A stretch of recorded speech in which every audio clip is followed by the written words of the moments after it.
Hello, everyone. I am Said Farzi, AI lecturer and AI researcher at Foundation Layer. Today, I'm gonna talk about the supervised and unsupervised learning. Very, very super important topic in the machine learning. It's very basic and fundamental. This topic is extracted from the module named Computer Vision and AI. Okay. I designed it through the learning objective for this topic, quite aligned with the module objectives, outcomes. At the end of this lesson, you will define the differences between the supervised learning and unsupervised learning and describe the application, real world application of the supervised learning and unsupervised learning. Let me begin with the label data and unlabeled data. Very, very simple yet important topic here. I'm gonna exemplify these topics and give you some insight about what the labeled topic is and what the unlabeled topic is. Let me start with a example. Supposing that you're given by a picture, what does this, and ask you, what does this picture show? Of course, you know, it's a dog. It shows dog. No, you're right. You're wrong. It shows cat. This picture, how about this picture? Dog. What's the problem? What's this the problem? Image classification. What's the data point? You're given by a picture of dog or cat. A data point here is an image.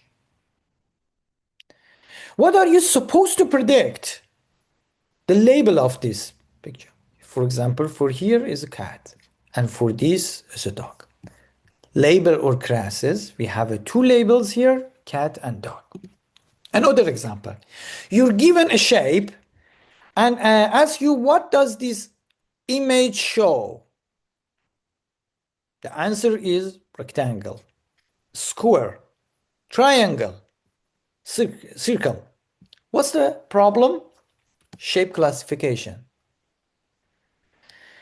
A data point, a shape, and labels. We have a four label here. It's a four class classification. Class or label doesn't have any differences between them.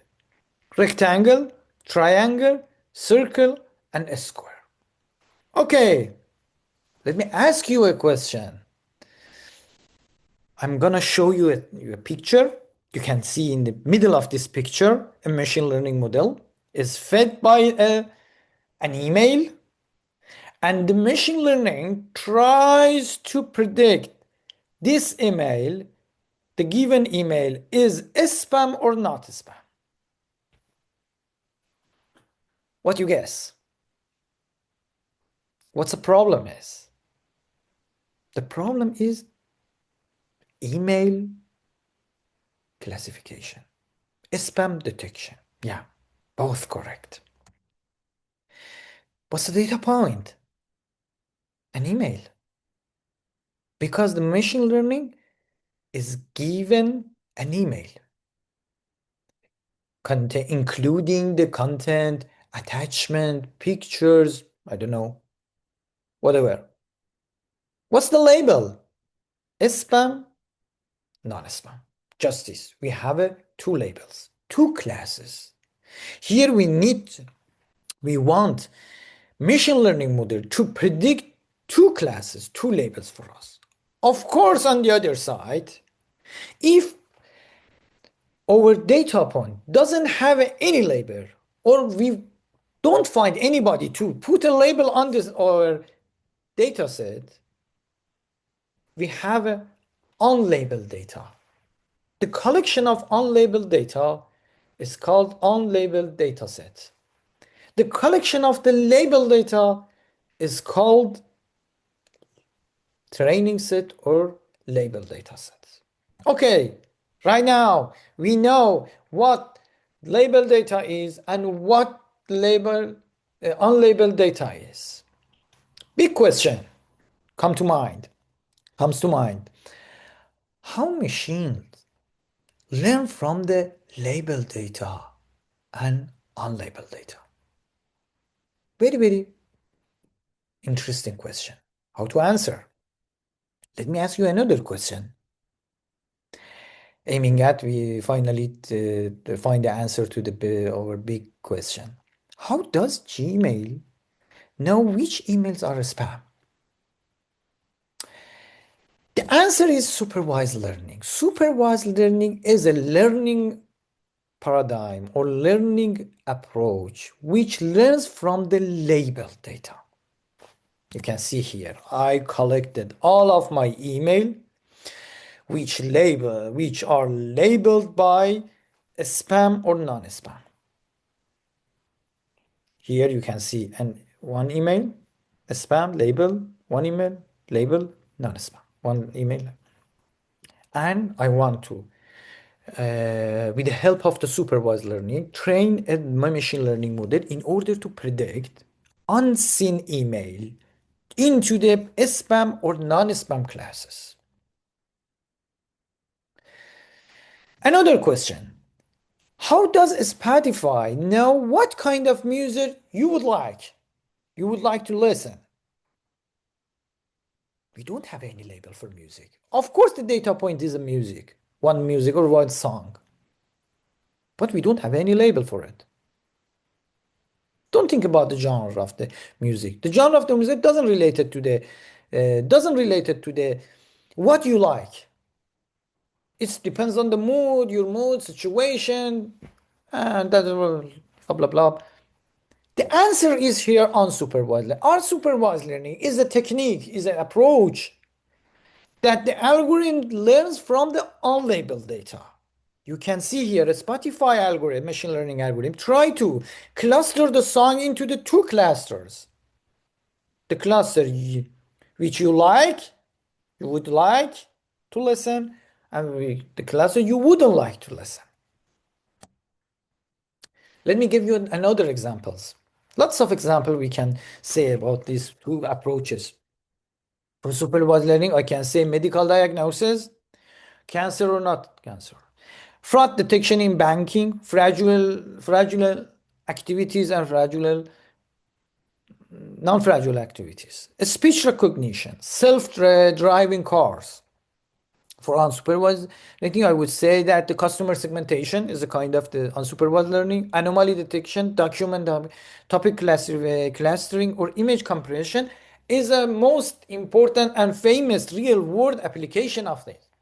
Okay, right now we know what the supervised learning is, what the unsupervised learning is, and their applications. Let's dive deeper. Supervised learning training process. For supervised learning, we need a training process. Supposing that you're gonna teach a child to recognize rectangle from the triangle. Here you need a teacher. Teacher is a person who knows the labels of the data points. And in this picture, you can see the teacher shows the picture and asks, is this a rectangle? And wait for an answer.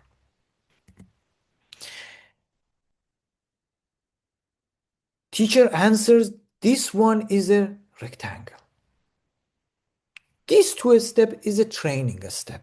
The teacher needs to repeat this step multiple times. It's an iterative process until the child would answer almost all of the samples correctly. This is a training process of the supervised learning. Of course, there are advantages and disadvantages. High accuracy and reliability, wide range of the application are two most important advantages of the supervised learning. Whereas requiring large label data is considered as a disadvantage because the labeling data is very costly time consuming. Supposing that you want to collect the data from the medical hospitals, medical centers or hospitals. It's really costly and time consuming. Okay, unsupervised learning process. Here you don't need any learning training process. You should provide the kid with all the samples and ask him, based on the similarity of the shapes, ask him to separate and group the same shapes on one side and another shapes on the other side. You can see here, the child tries to find the similarity between these pictures, these shapes, and separate them from the rectangles. He doesn't know anything about the rectangle and triangle. At the end, he would succeed to separate two clusters, recognize two clusters, one cluster including rectangles, one cluster including triangle. You can see we don't need any label data, we don't need any training process. Let me talk about the advantages and disadvantages, similar to the supervised method. No need for a label data. Of course, we don't need a label data. We don't need a teacher. Training process. Discover hidden patterns. But ambiguity, it's a main concern in the unsupervised learning. Okay, I provide you with here I am gonna show you a video I downloaded from the YouTube. It's very useful and try to summarize what I said. And okay, I invite you to watch this video. Machine learning is a type of AI that mimics learning and becomes more accurate over time without being explicitly programmed to do so. Think recommendation engines, a common machine learning application which gives you more tailored ads the longer it observes your clicking habits. The two most common approaches to machine learning training are supervised learning and unsupervised learning. Supervised machine learning requires a data scientist to train the algorithm with labeled inputs paired with desired outputs. For instance, a shape with 3 sides is labeled as a triangle. The goal is that the algorithm can eventually take in new inputs and independently predict the correct label for the data. Supervised machine learning is ideal for binary classification, multi-class classification, regression modeling, and ensembling. Unsupervised machine learning does not require a data scientist to provide labels and corresponding outputs. Instead, the algorithm sifts through unlabeled input data and identifies patterns that it will use to group data, like how many sides a shape has. It's unsupervised because there are no teachers and no right or wrong outputs. The algorithm is responsible for analyzing the underlying structure in the data. Unsupervised learning is ideal for clustering, anomaly detection, association mining, and dimensionality reduction. Supervised learning is the more common of the two machine learning techniques. It provides accurate results, but can be complex, time-consuming, and expensive to compute. Unsupervised learning is less complex and takes place in real time, but is also less accurate.